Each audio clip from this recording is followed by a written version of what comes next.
السلام عليكم. كل أم بتحب ابنها، كل أم نفسها تشوف ابنها ناجح سعيد وبيسمع الكلام.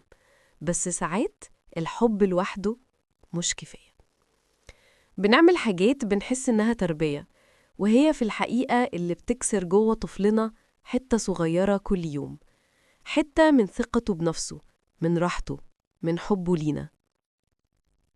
يمكن بنتك بقت عصبية، يمكن ابنك بقى بيكذب، أو يمكن ما بقاش يسمع كلامك وانتي مش عارفة ليه. وعلشان كده عملنا السلسلة دي، علشان نكشف مع بعض الغلطات اللي بنعملها بحسن نية لكنها بتوجع أولادنا أكتر مما بنتخيل. هنتكلم عن الغلط اللي يخلي ابنك جبان، والغلط اللي يخليه عنيد، والغلط اللي يخليه بيكذب، والغلط اللي يخليه ما يسمعش الكلام، والغلط اللي يخليه يكره نفسه أو يكرهك من غير ما يقصد. كل حلقة هتكون مش بس تربية ونصايح، لكن فيها نور من القرآن والسنة.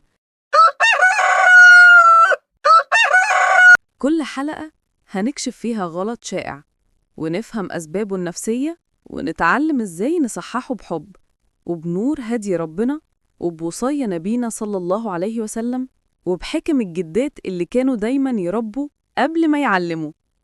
النهاردة هنتكلم عن الغلط اللي بيخلي ابنك ما يسمعش الكلام. أيوة، اللي بيخليه يعاند، واللي يخلي كل طلب منك معركة، وكل أمر منك يقابله لأ، أو بعد شوية، أو تجاهل كأنه مش سمعك أصلاً. بس يا حبيبتي، خليني أقولك الحقيقة اللي يمكن تكون أول مرة تسمعيها. الطفل اللي ما بيسمعش الكلام هو طفل ما تسمعش. إحنا ساعات بنطلب الطاعة قبل ما نمنح الاحترام، بنطلب التنفيذ قبل ما نمنح الإصغاء. الولد الصغير أو البنت الصغيرة اللي بتحاول تعبر عن رأيها، لما نقطع كلامها أو نصرخ، هي بتحس إن صوتها ملوش قيمة، فبتبدأ تقاوم عشان تثبت إنها موجودة. وده اللي بيخلق العناد، وبيخلي الطفل يختار طريق العند بدل طريق السمع والطاعة. النبي صلى الله عليه وسلم علمنا معنى التربية بالرحمة، مش بالصوت العالي. لما شاف غلام بياكل من الطبق من كل ناحية، ما صرخش ولا قال له عيب يا ولد، لكن قال له برفق شديد: يا غلام، سم الله وكل بيمينك وكل مما يليك. ببساطة علمه السلوك الصح، وخلى التعليم درس حب مش درس خوف. وفي القرآن ربنا قال: وقولوا للناس حسناً. والناس دي أولهم أولادنا اللي ربنا جعلهم أمانة في إيدينا، مش عشان نصرخ عليهم، لكن عشان نرشدهم بحب. جدتي الله يرحمها كانت دايماً تقولي وهي بتضحك: الولد اللي ما يسمعش كلامك اسمعي قلبه قبل ما تسمعي ودنه، لما يسمع قلبك ودنه هتفتح من نفسها. وكانت تحكي لي حكاية عن سيدنا إبراهيم عليه السلام، لما ربنا أمره يسيب هاجر وابنه إسماعيل في واد لا زرع فيه. إبراهيم ما جادلش وما ناقش، سمع وأطاع، لأن قلبه مليان يقين في أمر ربنا.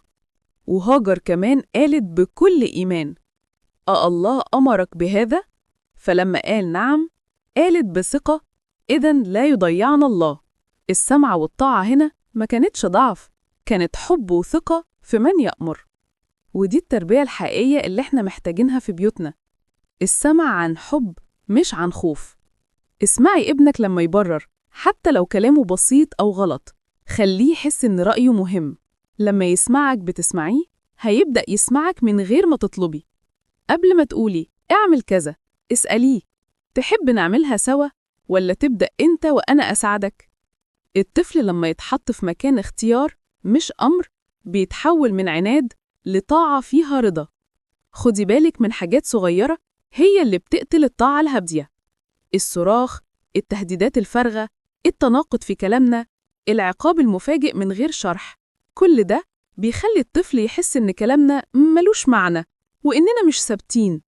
لكن لما تكوني هادية واضحة وثابتة، بيتعلم منك الثقة، ولما يثق فيكي هيسمعك حتى لو بتهمسي.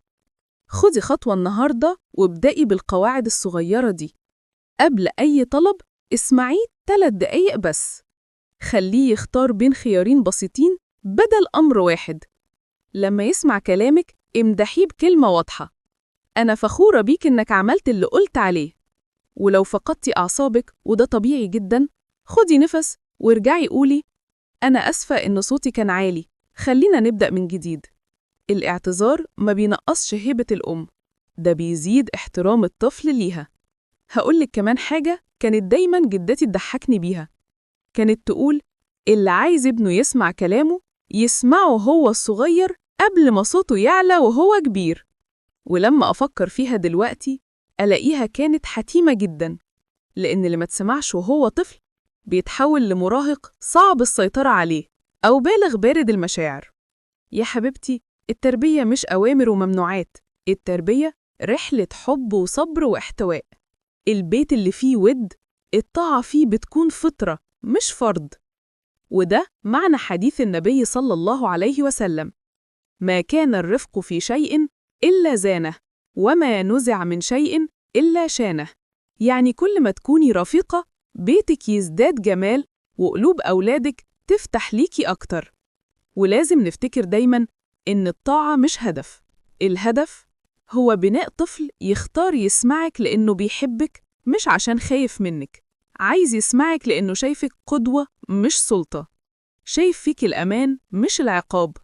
جربي النهاردة تقوليله: تعالى نلم ألعابنا سوا بدل لم ألعابك، وشوفي نظرة عينه هتبقى عاملة إزاي. تعالوا أحكي لكم حكاية كالعادة حكتها لي جدتي. كانت دايما تحكي لي حكاية جارهم عم صابر. كان راجل طيب جدا، بس دايما صوته عالي في بيته. ابنه الصغير كان كل ما يغلط يزعق له ويقول له: ما بتسمعش الكلام ليه يا ولد؟ انت عمرك ما هتتظبط.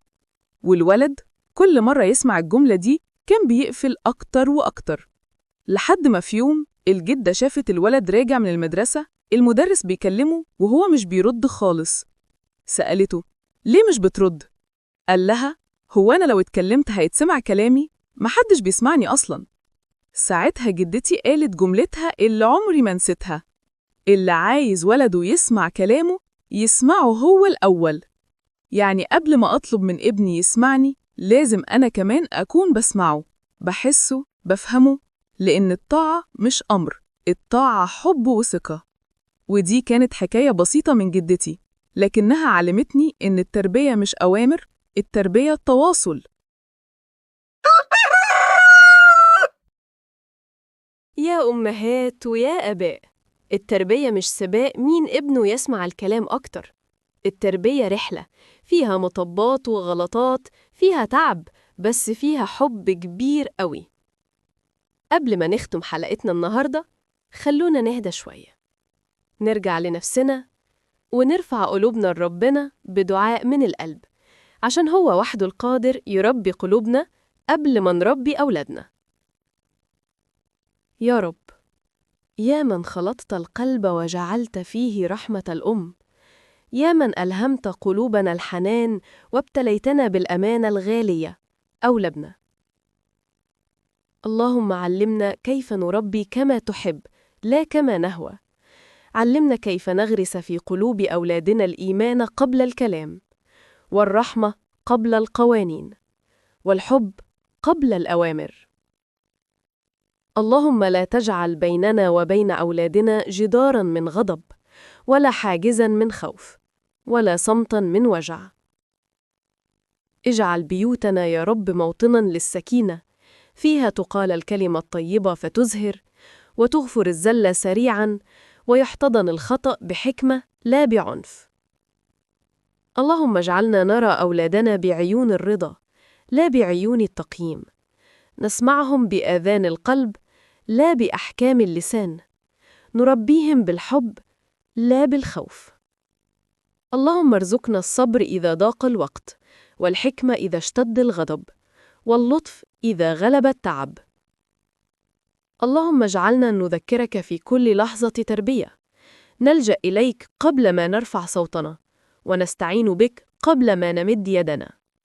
اللهم اجعل أولادنا قرة أعين لنا في الدنيا والآخرة، وأزرع في قلوبهم حبك وحب نبيك صلى الله عليه وسلم، واملأ بيوتنا بذكرك ونورك وطمأنينتك. اللهم اجعلهم صالحين مصلحين، أبرارا بوالديهم، رحماء بإخوانهم، طيبين في قولهم، صادقين في نواياهم، واجعلهم زادا لنا في ميزان حسناتنا. اللهم لا تحرمنا لذة الدعاء لهم، ولا بركتهم في حياتنا، ولا رضاك عنا وعليهم. يا رب، كما جمعتنا اليوم على كلمة طيبة، اجمعنا دوما على الهدى، واجعل هذه الحلقات نورا في قلوب الأمهات، ودليلا لكل من أرادت أن تربي على طريقتك لا على غضبها. اللهم آمين.